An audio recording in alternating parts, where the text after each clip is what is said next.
মাঝে মাঝে মনে হয় ভীষণ নিঝুম হয়ে যায়, যেমন এক গহীন অরণ্য মাঝে লুকিয়ে থাকা শান্ত জলাশয়ে হিজল ফুল হতে ভোরের শিশির ঝরে পড়ে।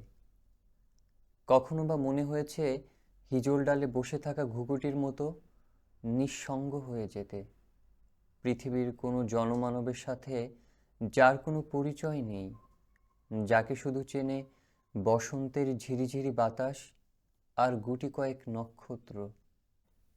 আমি হাজারবার চেয়েছি এ পৃথিবীর নির্জনতম রাত্রির মতো নিস্তব্ধ হয়ে যেতে, কিন্তু জীবন আমাকে বারবার ডেকে এনেছে তুমুল কোলাহলে।